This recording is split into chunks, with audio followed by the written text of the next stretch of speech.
What's going on, everybody? Welcome back to another episode of the MLS Road to Glory.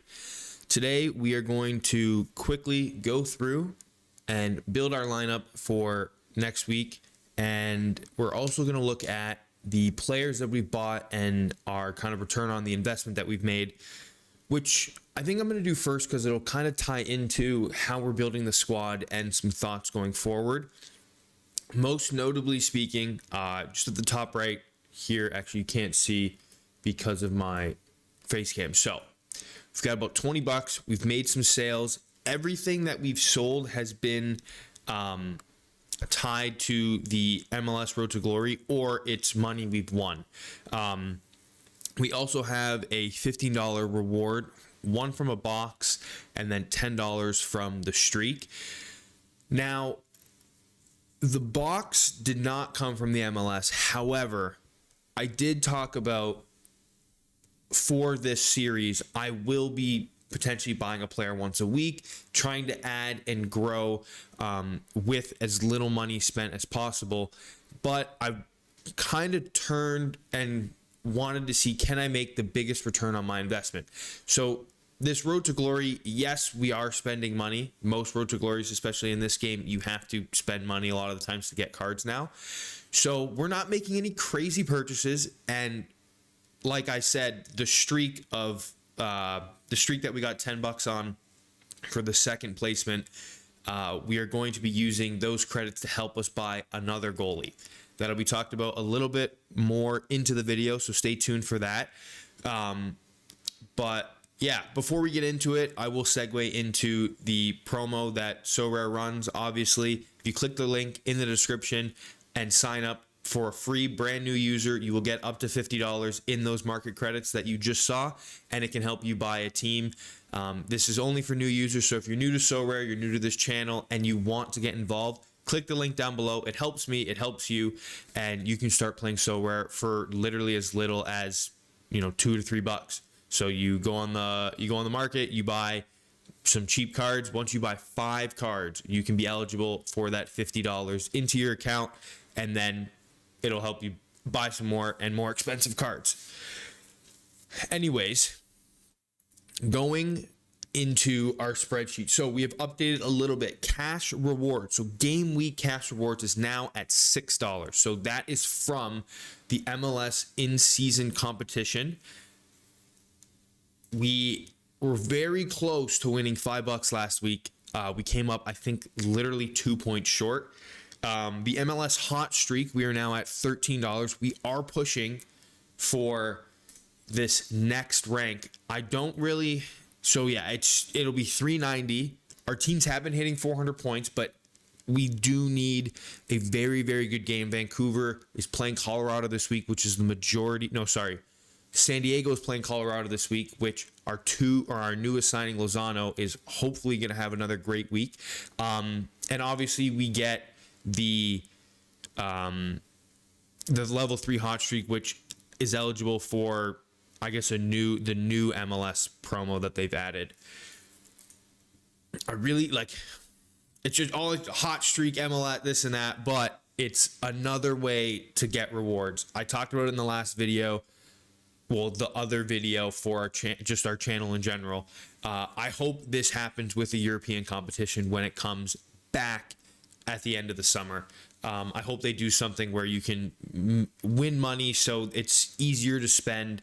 Obviously, in my opinion, Sorare wants cards to be bought from their releases, so auctions and instant buys, which the more money you have saved up in credits, the more likely you are to buy one of those cards versus just going on the market and paying a little bit cheaper. So our total profit has changed. The last time I updated this on the 4th, when the last video came out of this RTG, we were at a negative. Now our investment, or our total return, is $18. It was $20, but a couple cards went down.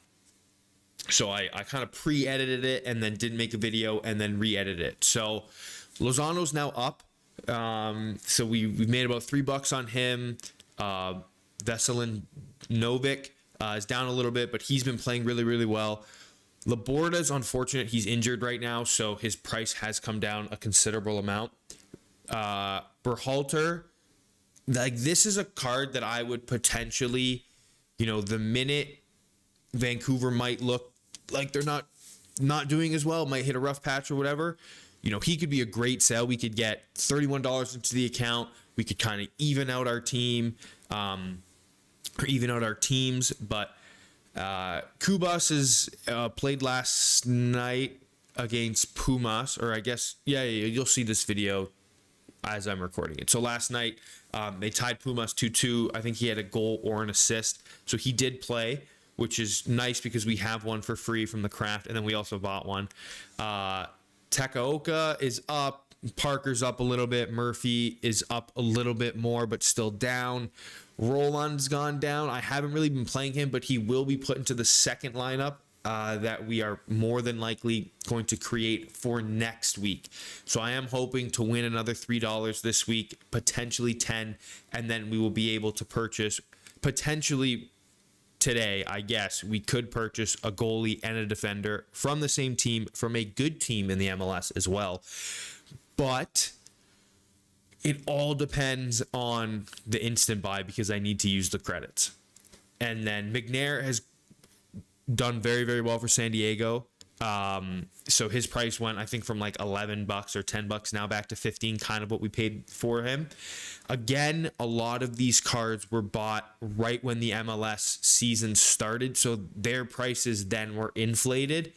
So right now, having $18 won back, let's just say we got rid of every single card plus our cash reward. We're looking at being up $18 from where I started from, right? So it doesn't truly encapsulate like the dollar value, right? That would basically be all of these added up and then plus $19, I guess you could say. But I'm more looking at it as, card prices up and down, what we started with versus what we're going to end with. So in my opinion, this strategy works if you want to play and enjoy playing. If you're in the business to, I guess, do this and try to trade and make money, in my opinion, I would be selling Takaoka and I would be selling Berhalter, taking that money, purchasing a goalie with my credits that is undervalued, and then trying to get rid of some of the cards that are up and hopefully finding some, diamond in the roughs that haven't been playing very, very well. So, anyways, let's go and build our lineup. Nothing is going to change this week, unfortunately. So that's kind of why I wanted to more so talk about the spreadsheet, because again, Takaoka is in, Ranko is in, I think, or we're gonna put big. No, Ranko's gonna be in because he's a double. We have Berhalter and Roland. So I don't know. My whole grimace with Roland is Seattle haven't been great, and like his scores are okay, but San Diego has been unstoppable, especially offensively, which in my opinion kind of goes to show where, oh my gosh, I didn't even see Lozano, which goes to show that, like, obviously Lozano's a D rating, don't get me wrong, but I think I'm going to pick him over Navarro for sure. And then it's like, do I think Colorado are going to score against San Diego? And to be honest, I don't. I think San Diego will keep a clean sheet. I really don't like... Did I pass him? Did I pass him? I feel like I'm blind right now. Wow. Roland's here. He is double. Oh, there we go. Sorry, McNair. So this fixture, they are away. Right? So, I mean, this front three is just, especially Dreyer, and their midfield is phenomenal. and this is a big week. Don't get me wrong. Like this is a huge week, right? Like if we put in Roland and he doesn't do work. But again, it's if McNair doesn't get a clean sheet, right? Like if we go to his scores, again, it's a very small sample size, but I don't know. I don't know why it's not. Oh, it is in general. He had a last man tackle, right? So he gets 10 points, air leading the shot. So it's 5-2. I guess as a center back, losing a lot of possession isn't great. So it's, yeah, I don't know. It's just his, had some good AA even without a clean sheet. Didn't play this week. Really good AA. And where does it come from? So it does come from possession. So it looks like he's, a center back that is going to push up into the attack a little bit. So it's, I guess it is all dependent on, are San Diego going to be kind of the front runners in this game, or are they potentially going to play from behind? It's for McNair, I need possession. I need San Diego to have the ball, to be playing with the ball. For Roland, I kind of need him. Like even in a 3-0 loss, he has some good AA, but it's not all good, right? It's very hit and miss. I don't know. I think what I'm gonna do is I'm gonna ride the hot hand. We can look for an upgrade. No, I don't need a forward that's a sub. And $4. Yeah. Just off forward. And then Dreyer, who I don't think we'd be able to afford. But so this is the team. Now, I do think Baron-Halter we go with as our captain. Again, I think it's a good move. Other than that, I think that's kind of what we're going to be looking at for the team. So we're going to import this. I was thinking about streaming the rest of the lineup over on Twitch. It's just Presty over on Twitch. I can put it in the link if you guys want to watch me just kind of sit here and talk about the rest of my lineups. I know we do the rewards video for them, but you never really see my thought process as to why some players go where, why do I play some cards in special versus others. And I don't want this video to be 25 minutes long and also not just about the MLS. So that could be talked about. If you guys want to leave a comment down below and just let me know. If you don't want to hear me ramble, I can make these videos shorter. It's probably going to be about 15 minutes. But that is what we're going to be running for our lineup. And last but certainly not least, we are going to talk about the player we are going to be picking up more than likely next week is Andre Blake. Reason being, Philly's in third in the East, and he is a decent price for how good this team does. Obviously, Wagner's injured, so the ability to lead games, especially having a very offensively minded defender, is unfortunate because somebody else is playing in his position right now. They have played Orlando, Miami are very, very good teams. Miami's in second, Orlando's in sixth, I believe. So it is interesting. Like, not that he's not a great goalie, but I think for the price for the team he plays for, Philly is going to win more games than they're going to lose.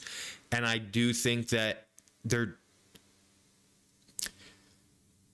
forwards aren't their strong suit. Philly's back line, obviously Wagner, and their midfield is very, very solid, and they do control a lot of the games. Mind you, I've only watched one 90-minute game of Philly, and that was against Miami, which I think is kind of, tossing a bone out there. It's an irregularity playing against Messi. So I do think this is a pretty decent pickup. I've looked at other goalies and kind of their defending partners, and I think for another solid defender. Oh, that's the picture. We're going to go with Jakob Glenson. He plays all the games. He's not super old, and he can score very well. He can also score really poor. That's probably why he's only $7. Mind you, I have to buy him on an instant buy, so it's probably closer to like $8.59. But I do think these are undervalued cards. I think Philly could do very well in the league, and they have played some pretty decent opponents. Like Nashville, is pretty good. St. Louis isn't great, but he did really well. Inter and Orlando. So I think they have the ability to do well, and that's kind of my thought process. Like I talked about earlier in the video, buying cards that are undervalued. I think these cards are undervalued. I truly do. Like, he was up here at the start of the season. If we look at the last week chart, he's kind of trending upward. So it would have been nicer. Obviously, we didn't have the market credit to do this. So it would be nice if his card kind of goes back up. Probably not around here. It would probably be in and around like the $10 range. So maybe a clean sheet. Maybe if his L5 or L15 gets to around 55 inching closer to 60, I think we could do the job. And then if our second lineup isn't working, that's kind of when you take the expansion, you sell, and then you use those funds to bolster the first lineup. You pick up a Dreyer,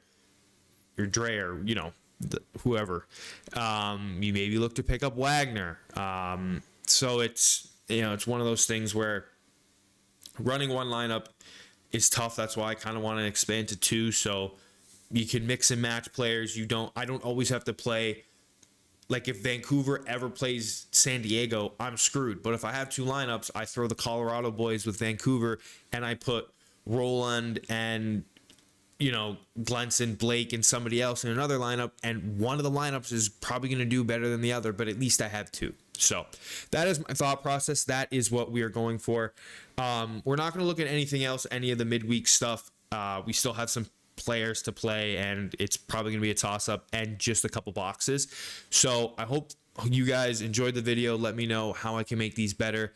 If you could do me a huge favor, if you're at this part of the video, remember to like, comment, and subscribe. It helps me get these videos out to you faster, and it just helps the all-around algorithm. But yeah, hopefully you have a good rest of your day. Presty out. Peace.